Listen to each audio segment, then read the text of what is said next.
Hoje a gente vai falar de um tema que é um tema difícil, né? Um tema que a gente convive bastante. A gente vive num mundo, né, muito competitivo, num mundo de julgamentos, num mundo de análises, de avaliações. Como um todo, a sociedade está sempre atribuindo valores. Valores para o que as pessoas fazem, valores para o que elas deixam de fazer. A questão da comparação, que é um tema que impacta muita gente. Eu queria trazer um pouquinho da minha experiência, tanto como terapeuta, como astróloga, como que eu comecei a lidar com essa questão das diferenças, né? Então, o que acontece? A gente tem muito a referência das pessoas, que é essa referência externa, a casca.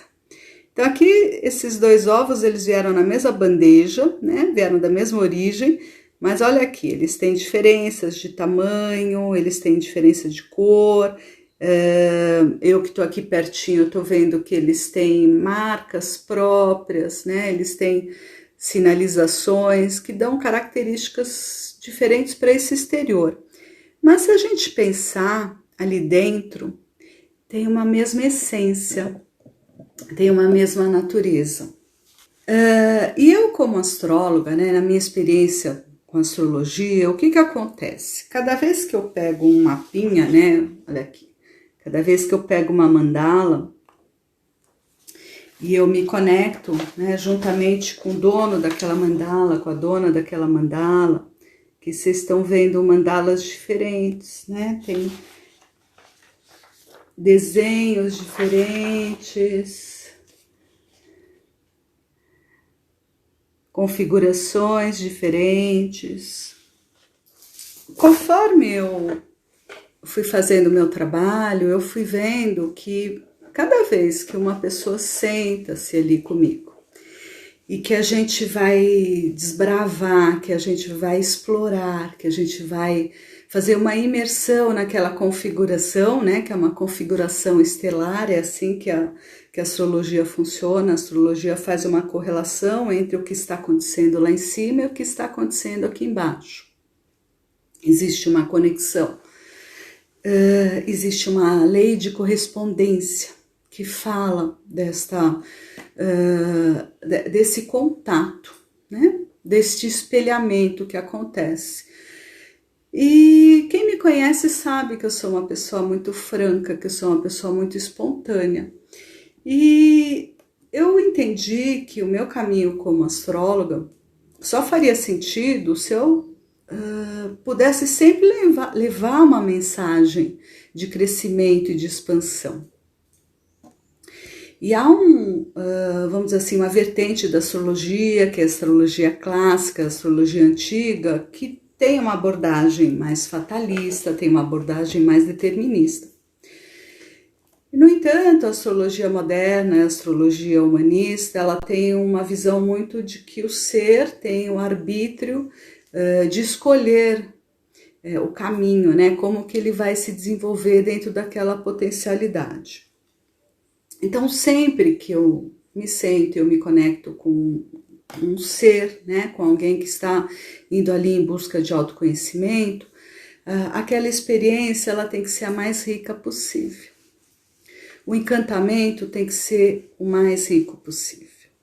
Isso quer dizer que toda pessoa que vem conversar comigo, toda pessoa que se propõe a fazer esse trabalho de autoconhecimento, tem a sua singularidade, né? Não comigo somente, né? Com outros astrólogos também, qualquer pessoa que vai fazer um trabalho de autoconhecimento. A gente vê que a pessoa tem a sua essência, tem o seu potencial, que é único, que é exclusivo. E quando a gente começa a descobrir esse potencial, a gente começa a entender que cada um tem uma chama interna, cada um tem um papel específico, cada um tem algo, algo especial para trazer. durante a sua trajetória, né? Isso pode até acontecer que algumas pessoas tenham muitas habilidades, outras pessoas têm algumas habilidades específicas, mas isso não desmerece, né, a atuação da pessoa como um todo. E na astrologia, a gente tem a referência dos elementos: fogo, terra, ar e água. E há uma combinação, é uma alquimia.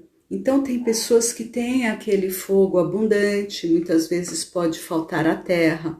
Pessoas que têm a terra em excesso e acaba não tendo tanto ar. Pessoas que têm o ar com bastante movimento e não têm a água. Ou pessoas que têm muito da água e acaba faltando dos outros elementos. E tem pessoas que têm equilíbrio, tem pessoas que têm mais de 2, menos dos outros 2. Isso acaba dando as combinações que a gente entende, que a gente vê nas pessoas, né? Isso acaba criando conexões, maior empatia ou maior diferenciação. Mas o importante da gente entender disso é que as diferenças elas são importantes para a gente poder criar um colar, para a gente poder criar uma conexão, né? Existe uma rede que nos une. E assim, se a gente olhar esse colar, né, simbolizando essa rede, a gente tem elementos diferentes, cores diferentes, tamanhos diferentes, formas diferentes. Alguns são menorzinhos, outros são maiores, né? Alguns a gente vê rapidamente, parece que eles recebem um destaque. No entanto, se a gente tirar uma pecinha que seja desse colar, esse colar vai se romper, ele vai perder a sua função, né? Então, ele nos mostra que todas essas peças, elas fazem parte de um conjunto.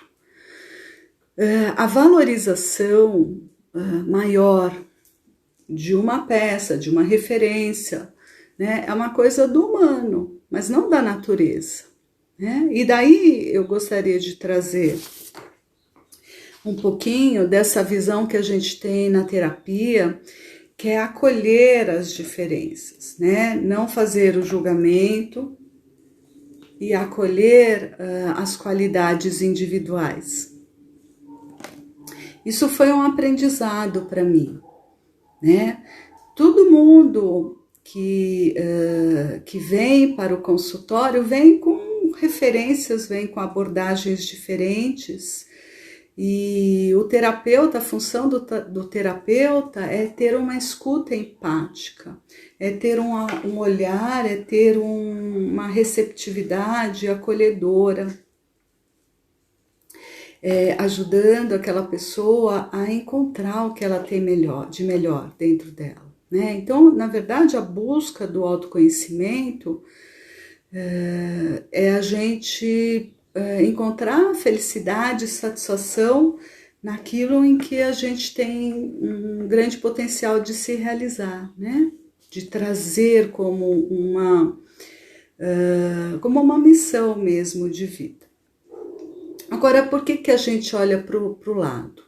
É da natureza, né? Muitas vezes a gente olhar o que está ao nosso lado para ver se a gente está caminhando, se a gente está evoluindo, se a gente está atingindo metas.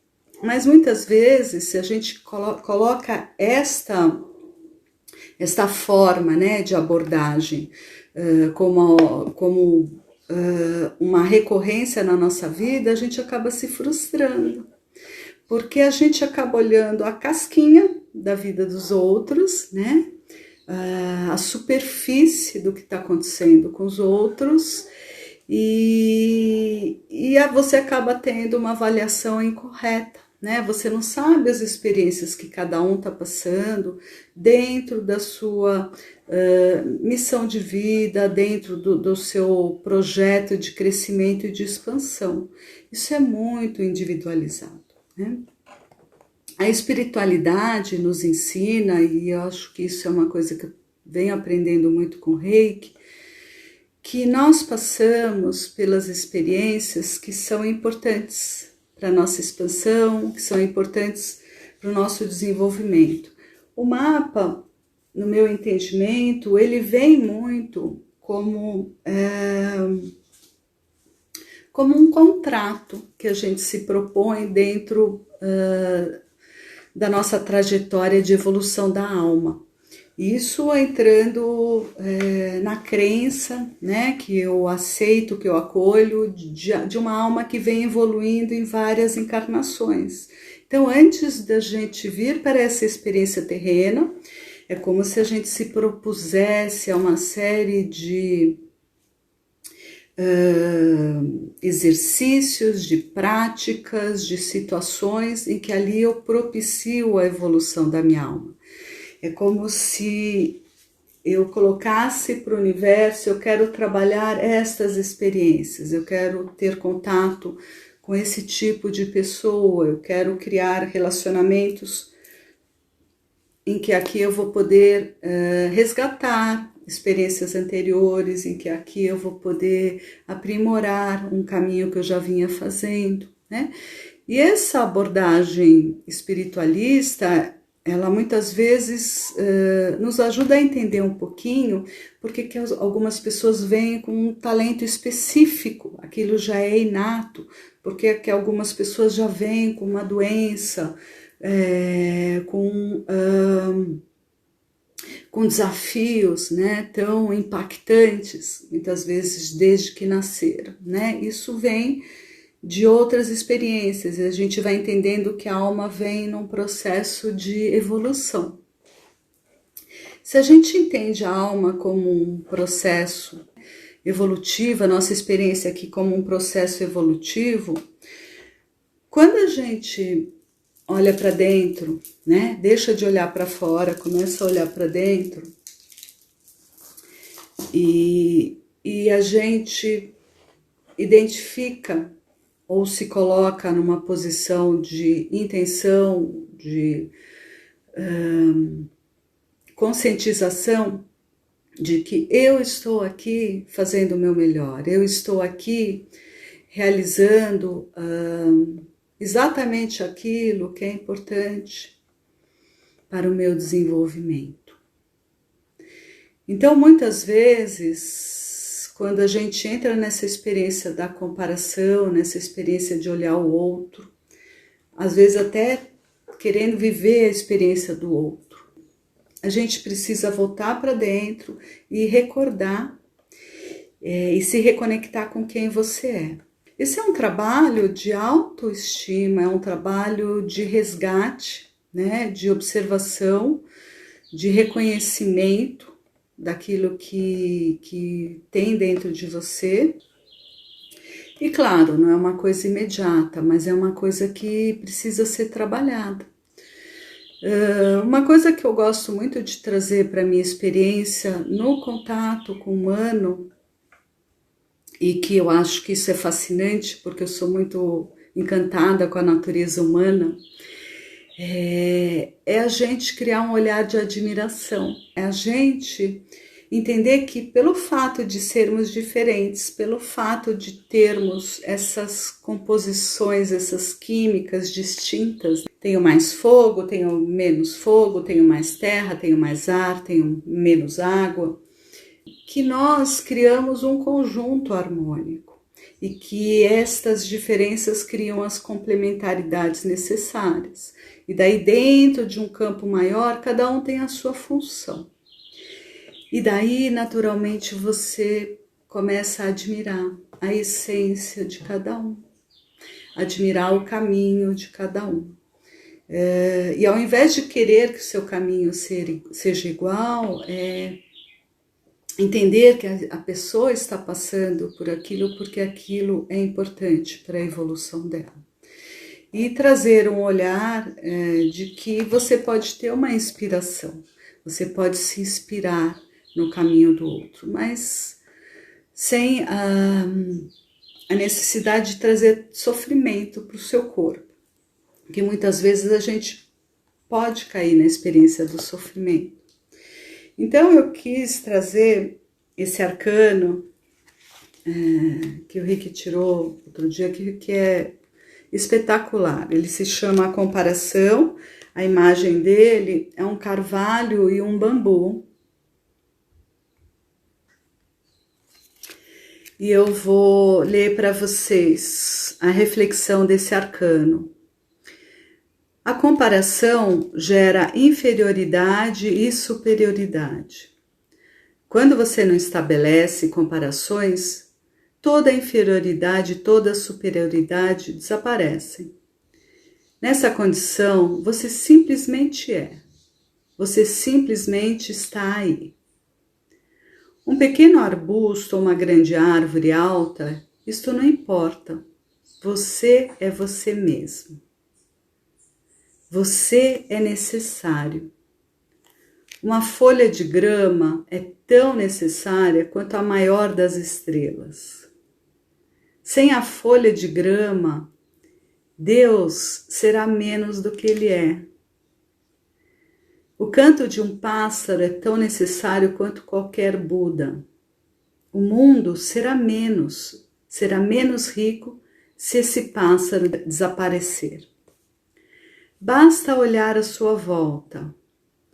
Tudo é necessário e se encaixa em um todo. Trata-se de uma unidade orgânica. Ninguém está acima, ninguém está abaixo, ninguém é superior, ninguém é inferior. Cada qual é incomparavelmente único. E é esse sentido, né, de ser único, de singularidade, que eu queria trazer para a nossa meditação de hoje. Que sempre que a gente sentir que a gente está olhando para fora, que a gente está olhando para a casquinha do outro, para a máscara, para a experiência superficial, para a aparência, que a gente venha identificar aonde que dói, aonde que incomoda, né, no corpo, e ali você traz as suas mãos e você começa com essa reflexão, né? Você começa com essa afirmação. Eu sou único, eu sou especial. Tudo que faz parte da minha vida, tudo que faz parte da minha experiência é importante para que eu possa crescer, para que eu possa aprender, para que eu possa lapidar, para que eu possa me tornar cada vez mais quem eu sou. Eu sou o que eu sou. Eu sou paz, eu sou luz, eu sou amor. Quais são as virtudes que você vai pôr na sua intenção? E devagarzinho você vai trazendo esse reconhecimento de talvez essa árvore, né, que você esteja se comparando, que ela está ali realizando a missão dela. E que você também é um arbusto, você também é uma semente que dá flores, que dá frutos.